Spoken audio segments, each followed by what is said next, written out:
Durant's NBA champion Golden State Warriors will play the Sacramento Kings October 5th. Preseason game, Key Arena. All right. First National Basketball Association contest in Seattle since the Sonics left. Here is what Steve Kerr had to say via KJR radio in Seattle, Washington. To me, it was one of the most disappointing things that's ever happened to the league.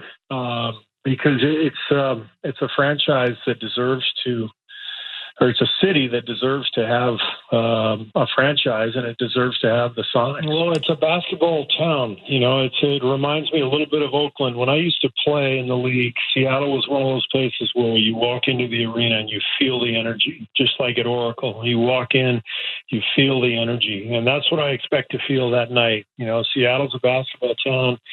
The city has produced so many great players. They love their Sonics. They love the NBA. So I'm excited that we're going to be in there. I'm also excited that they're going to be in there. Kevin Durant was quoted as saying, "It was very devastating how we up and left in the middle of the night. I know those fans have been yearning for basketball for a long, long time. It's just one preseason game, but hopefully we can give them a nice little show. The energy is going to be amazing." This is one of the biggest robberies, in my opinion, in sports history. I felt for Baltimore when the Colts up and left in the middle of the night via train. Luckily, they were given the Ravens. They saw a Super Bowl winning team with Ray Lewis, even though he was on like deer tranquilizer steroids, whatever, for his torn bicep. Nonetheless, they won. They saw Trent Dilfer win as well, so kudos to them. But Seattle has not been given another team. This is a basketball-rich city. The team was stolen from them. They were given to Oklahoma City. When will we finally, I know it's a preseason game, but when will we finally have another team in Seattle?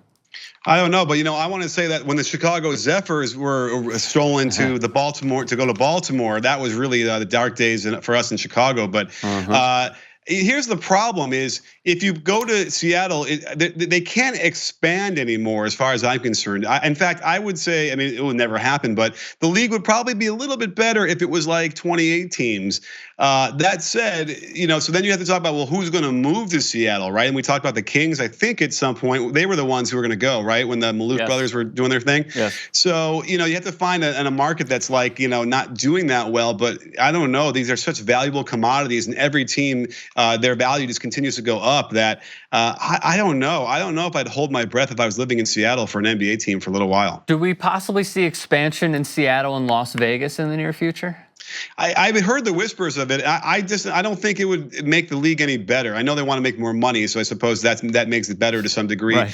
So who knows if what the owners are going to vote for? That's kind of died down. I feel like I was hearing that more last year, a year and a half ago. I haven't heard a lot about the Vegas thing that much recently, unless I've been my head is in the sand.